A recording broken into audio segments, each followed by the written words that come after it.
welcome everyone to the Strong as Steel podcast. This is episode 21, and I'll just start by acknowledging that we are coming to you from Brett's office, but more importantly, from the traditional territories of the Coast Salish people, the Squamish, Musqueam, and Tsleil-Waututh First Nations from their unceded traditional territories.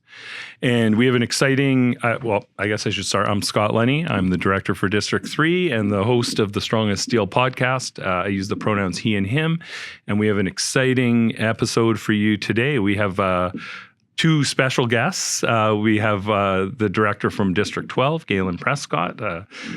District 12, I'll let Gaylan explain what District 12 is in a little bit. And kind of like a guest spot for Angelina, who's a temp who's been working in our office and who's almost finished working with us, and I really wanted to be on the podcast because she's heard so much about it on the street and, you know, seen it on social media. So, but really we wanted to get to know Angelina just before she leaves, unfortunately, and then find out how you felt, Angelina, about how the steelworkers and what we do and the labor movement, and if you have any questions that Gaylan and I can answer. So with that, maybe we'll start, Angelina, and you can tell us about yourself and you know, what you've been doing since you've been working for the steelworkers. Mm-hmm. Okay, so my name is Angelina. I use the pronoun she, her. I'm from Ireland originally, and I moved to Canada. We noticed that. Yeah, I know, but you'll have to forgive me, guys.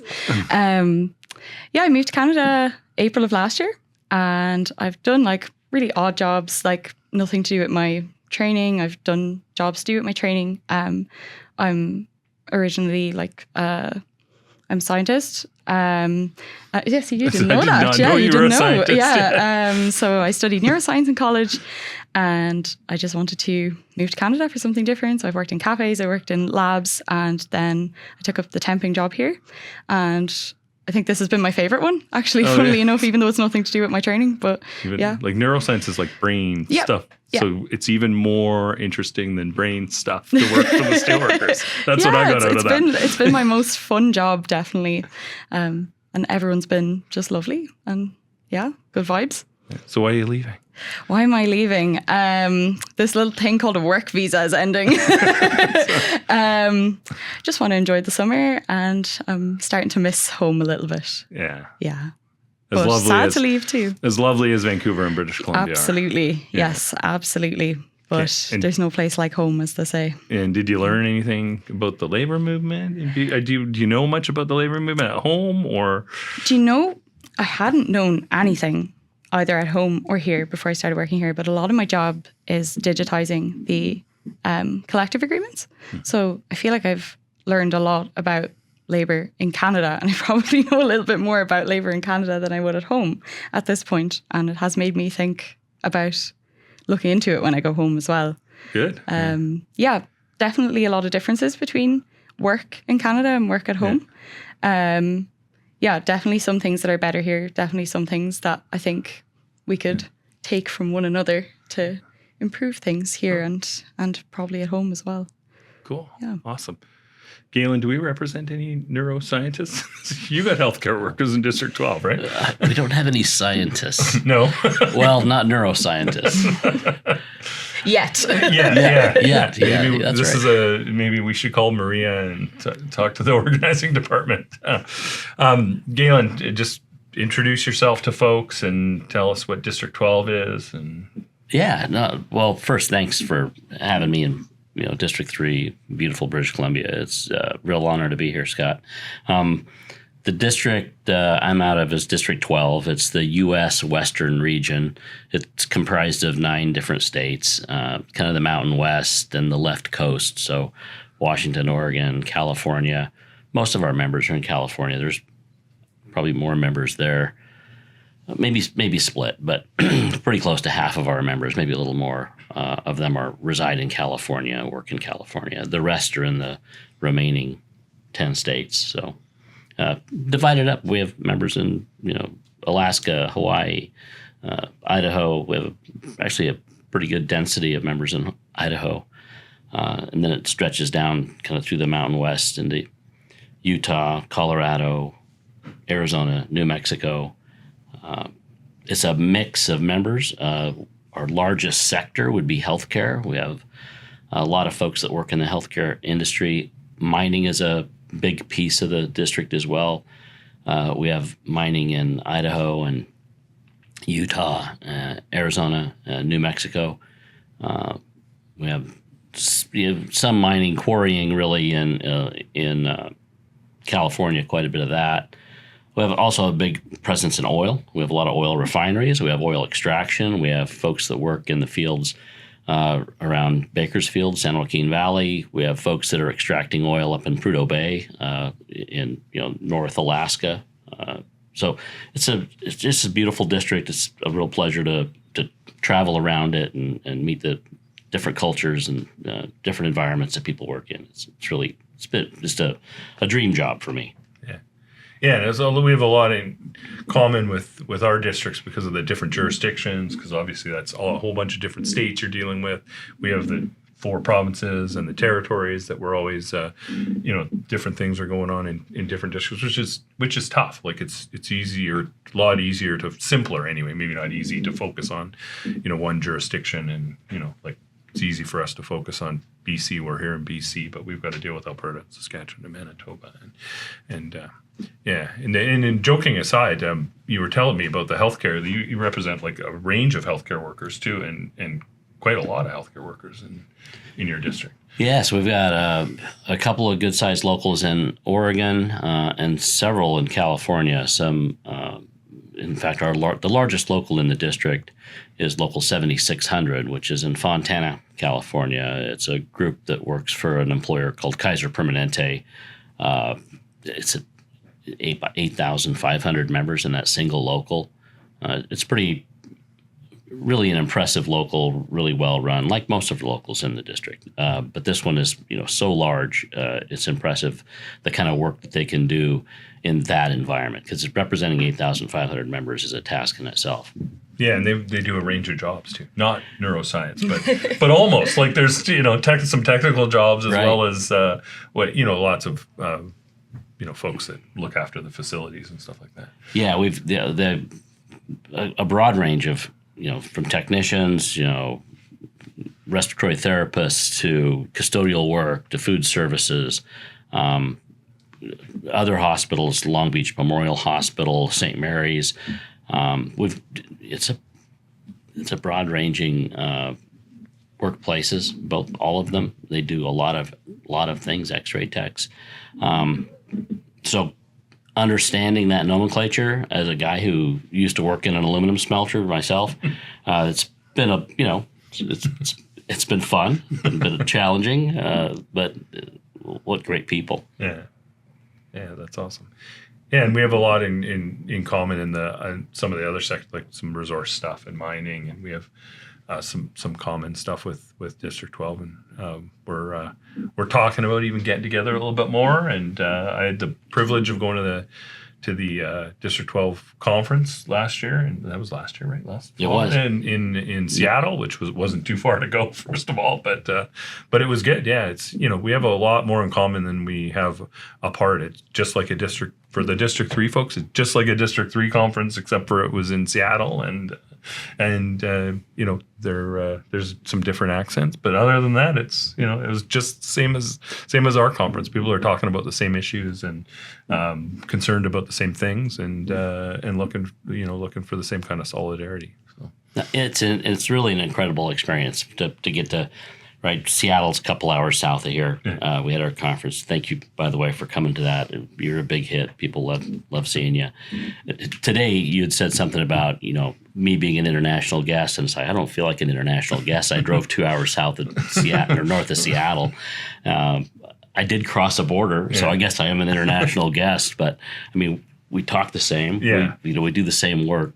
The only difference between being in this office and being in my office in Longview is this imaginary line that I had to cross with a bunch of Border Patrol folks on either side.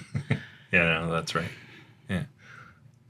You got any questions for Gay? What's for us? For what, Angelina? What do you think? I have questions for you. Or anything? Well, it was very interesting to hear, as you said, like how similar the districts would be. Oh my God, do I have any questions? You don't have to have any questions. Yeah, I think honestly you've answered the questions as you were going. I was like, oh, what am I going to ask now? I suppose, how did you guys end up being the presidents of the districts? Oh. Do you want to tell your story? Sure. Yeah, because you said you were working. I'm sure I've told mine as a before, smelter? but yeah. I did. Yeah, I Yeah. worked. My history is, I love to talk about myself, so sure.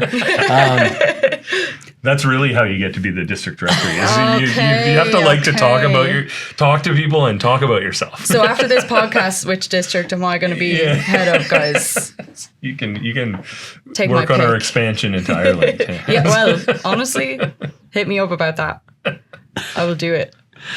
So, Okay. I graduated from high school, and it was 1981. So there wasn't a lot of work. In fact, there was no work. It was, a pretty dire time in the U.S. economy. So some attempts at going to school. I went to community college locally, did that, and, mixed success there. My dad said, I think maybe you need to go work if you're going to go to school, because I'm not going to pay for it. So I went over and I drove tractor in a hop and grape farm for a while, and worked with really some wonderful people over there. And we were they didn't have ICE raids back then, but they had raids. We had some of my coworkers who were deported in the middle of the growing season. So this kind of cultural and turmoil we're experiencing in the U.S. right now is it brings back some of those memories. Good memories of hardworking people that ended up in tough situation because of the politics. Got back to the west side of the state, as the hops are grown on the east side of Washington State, and because my dad said, "Hey, there's some work at this smelter. Why don't you come apply? Since your success at school has been." Not really living up to my my criteria. So I went over and applied and got hired at Reynolds in 1983 and went to work there. I had worked there as summer help in 81 for a very brief period, but they had a shutdown, a curtailment, where much of the plant was shut down. Not most, but a good portion of it was closed. So we went to work. I went to work with my dad there, who retired with 37 years of service. Most of my uncles had gone to work there. My brother put himself through school there. It was really pretty similar to most industrial communities where families went to work That seems to together. be a common thing all over the world as well. Dad was a manager. I kind of tried my hand as a temporary supervisor, but we had kind of a bad term for it. I did that for a very, very short period of time, and decided that really wasn't where I wanted to be. And so I bid out of that department, and where I did go was in the pot rooms, and I was punching pots, making aluminum. Kind of a difficult, hard, hot job, but you had a lot of autonomy. You didn't have a boss overseeing you, and I liked that. And I liked it so much, I thought, well, why don't I get into the union and take on the shop steward role where I can, represent some of my colleagues that are having trouble. I thought that'd be fun. So I did that. Decided to run for union president, filled that role for 9 years. At the end of the 9 years, or as I was coming up on the end of that point in my union career, I was given an opportunity to go to work for the Steelworkers as a staff rep, servicing kind of Southwest Washington and all of Oregon. So I took that job and did that for quite a while. In 2006, I took on a job called Rapid Response, which in the U.S. is the union's program of grassroots mobilization. So I did that for a few years. Then I came back and did some more staff work, became sub-district director, then assistant director, and then director in 2019. So that's been my trajectory, and I couldn't ask for a better experience. Cool. It's been awesome. Very good. Very interesting. So, yeah, I think what I have in common with that is you stayed in you're still in Washington, and you started in Washington. For me, I was in BC, started in BC. I think what Angelina has in common with that is like a boss who's never around, right? So, you get to do whatever you want. Like, when you're not here, it was news to me. I have 4 drinks in each hand. Yeah. was news to me that you're a neuroscientist and you're digitizing all our stuff. Yeah. But yeah. it's been a really cool job, honestly. Like, I think the social aspect of the job has been really, really nice. Yeah. Not having to like be in a lab all day as well has been a nice change. Because I kind of was like, I'll probably end up doing the same job for the next 40 years. So I want to try something different before I kind of settle into it. So is that where you're going to go to? Is what you're I think I need to use the degree, or I'm going to be like, why did I do it? I've heard that before. Yeah. I have a business degree. I have a Bachelor of Commerce from UBC, which like when I started working for the union, I was my dad raised his eyebrows and kind of said, I paid for that school and what are you doing with it? But I think he's probably okay with it now. But at the start, I think he thought I was maybe not putting the university degree to full use. Yeah. But they don't do really like, here's how to be in a union degree. So you got to pick people from lots of different places, Yeah, I guess not. Yeah, and we have a lot of folks. Gaylan, you would know this. You've been around the union a long time. There's a lot of folks with a lot of different backgrounds who sort of, backed their way into becoming union activists. They were, maybe not at their plant for very long. They thought they were just going to, get work for a couple of years and then move on and do something else. And, 20 years later, they're the local union president or the, local union executive or, eventually become a staff rep. And so we have all sorts of folks who started out thinking they were going to do something else, but ended up spending their time working for their employer and then, doing union work on the side or eventually for some people full time. So. Yeah, people seem to kind of, you fall into it from lots of different places, but it's good to have people with different perspectives. Yeah, for sure. Yeah. So what's the favorite part, Angelina, of working for the Steelworkers so far? Everyone is just so nice. Honestly, like chill work, and it's just nice that people actually care about like the well-being of people, because we've gone very capitalistic all over the world and it's kind of all about profit, but it's like you have real people working for you. And I like that people here care about that. I think that's important. And it's a value that is quickly getting lost, I think, all over the world. So that's been nice. Highlight of my time here has probably been the BC Lions game. That was fun to go to as a Steelworker member. So yeah, really enjoyed that. Awesome. Yeah, that's great. I don't know, Gaylan, what do you think? The world's too capitalistic or... Yeah, it is. I mean, it's like going to work, making aluminum, I can speak from experience, it's not a lot of fun, right?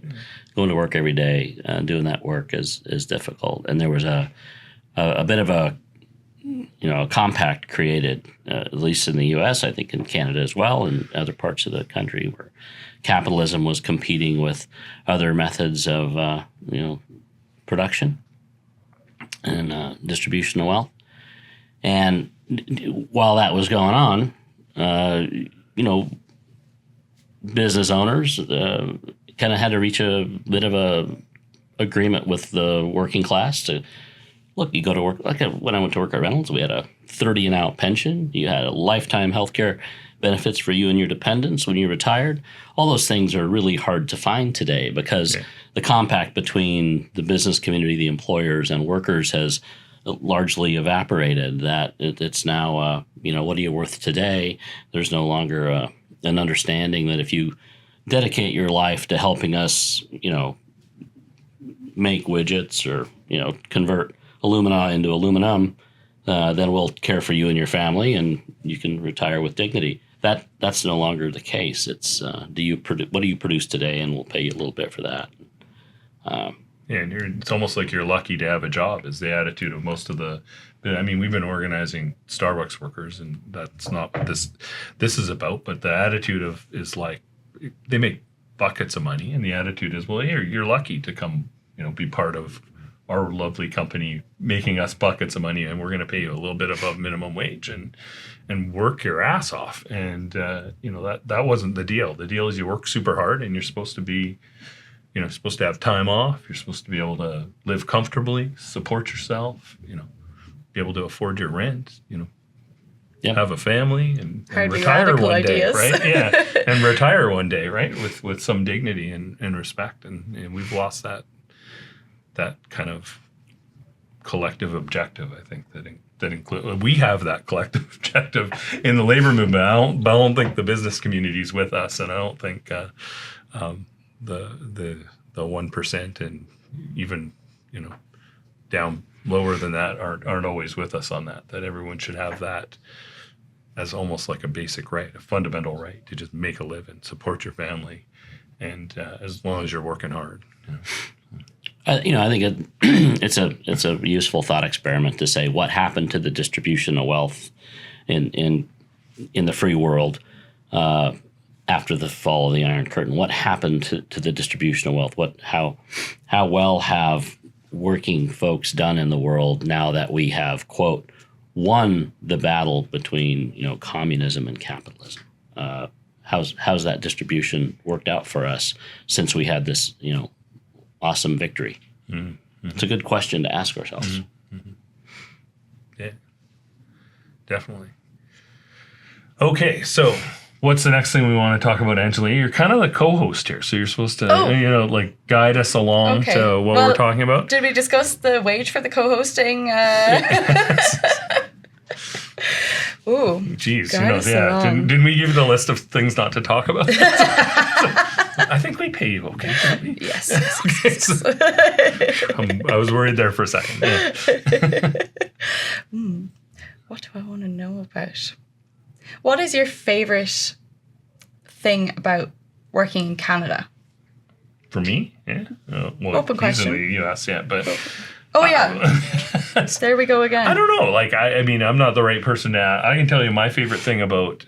my favorite work thing, my favorite thing to do in our job, because I was a staff rep for a while, and I was the assistant to the director for a while before I was the director, and I've done a bunch of things in the union. And my favorite thing to do is education, is to do union education, member to member education, to be in a room with a bunch of different workers from a bunch of different backgrounds and learning from each other, and trying to get better at doing something, whether it's bargaining or being a safety rep or whatever the thing is. That's my favorite thing about the union is union education, where we're not learning in like a school kind of environment, like a lecture-y kind of environment. We're learning in a dialogue, a back and forth, learning from each other kind of environment. But broadly, I don't know. The best thing about working in Canada is I think reasonably speaking, in a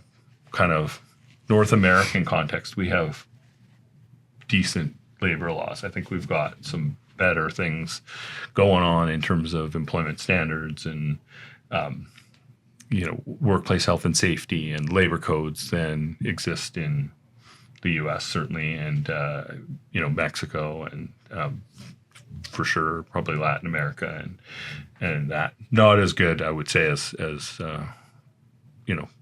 Northern European kind of labor standards, but we're at least more in that direction than our counterparts. No offense, but I think that's true. I think, Gaylan, you would agree with that. Yeah. Workers have an opportunity to combine together and demand, fair treatment from employers at a higher level in this country than in the U.S.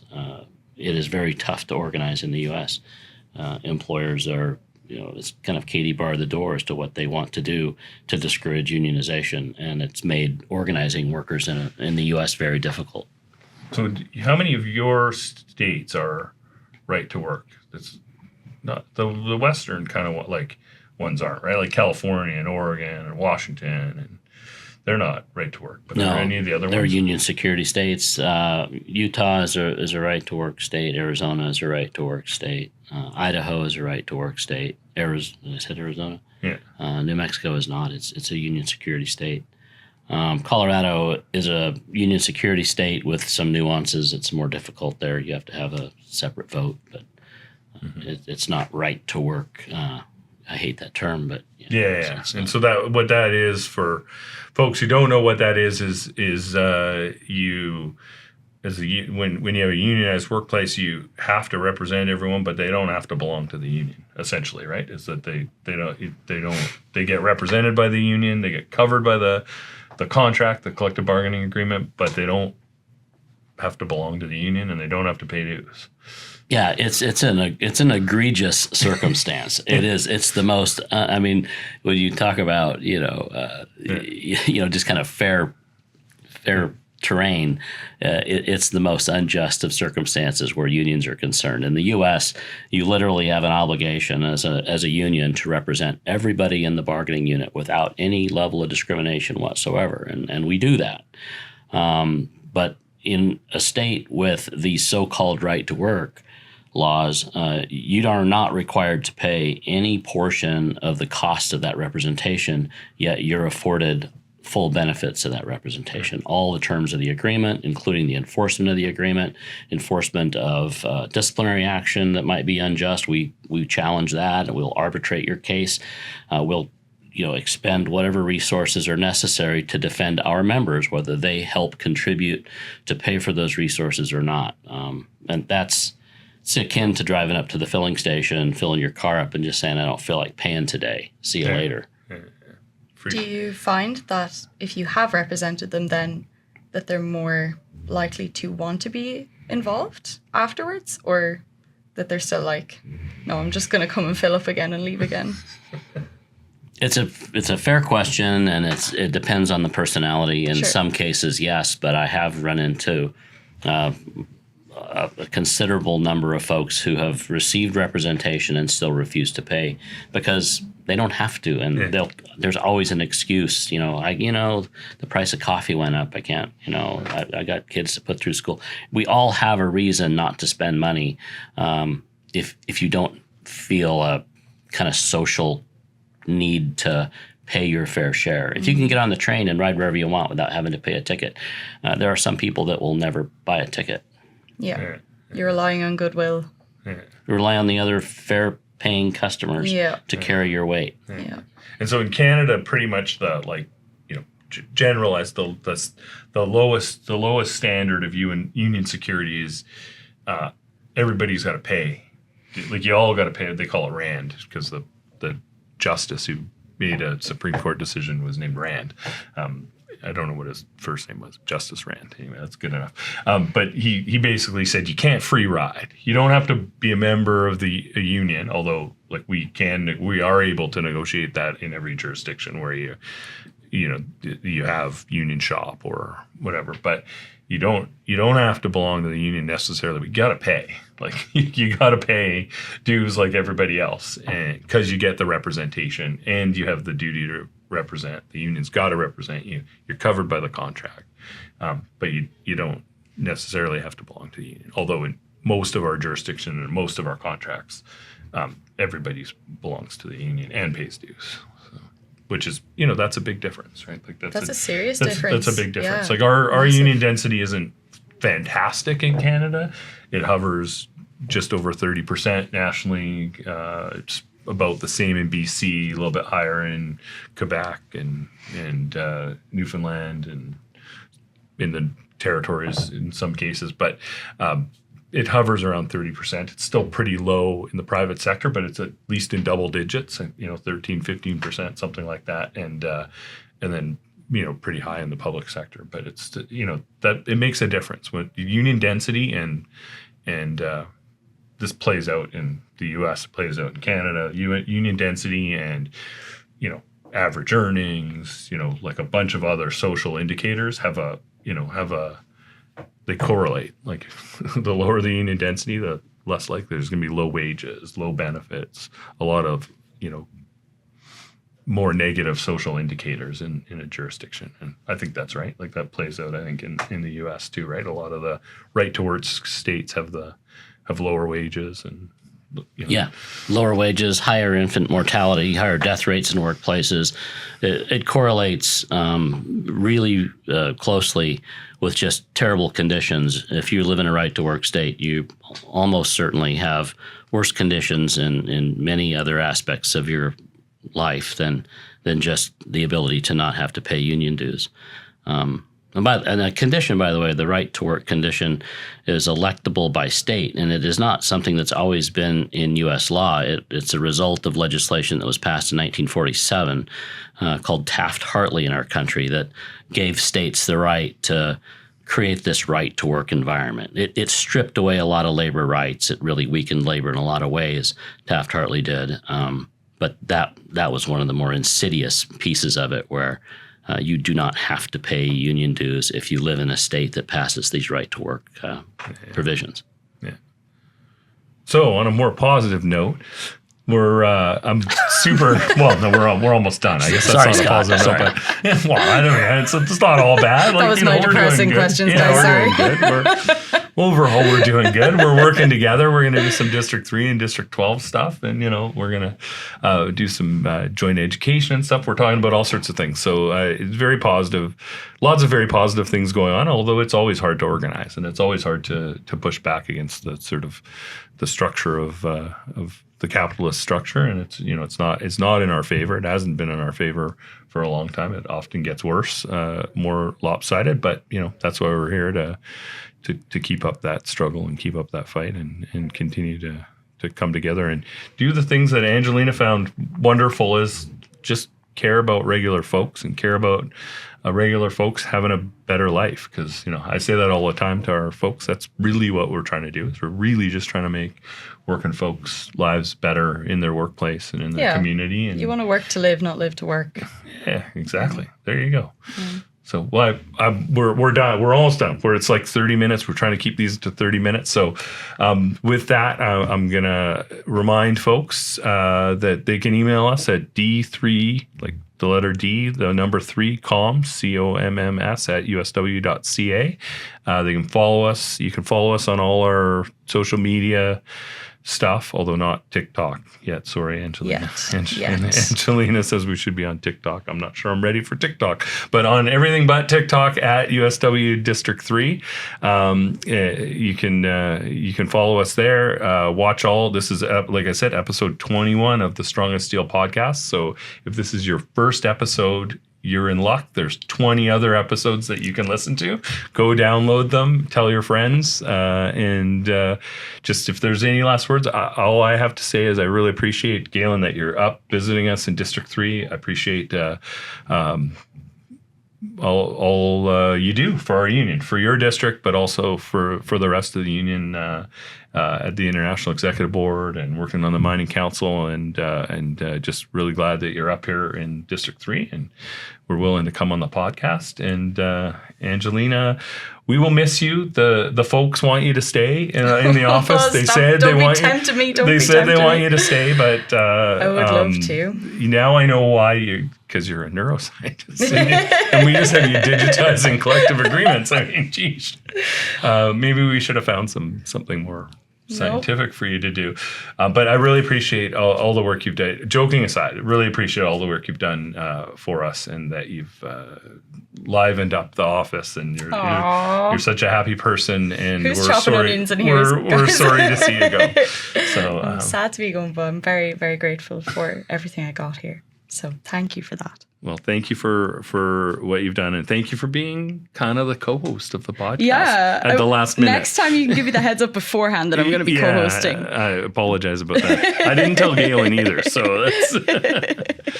Okay, so we're done. That was episode 21 of the Strongest Steel podcast.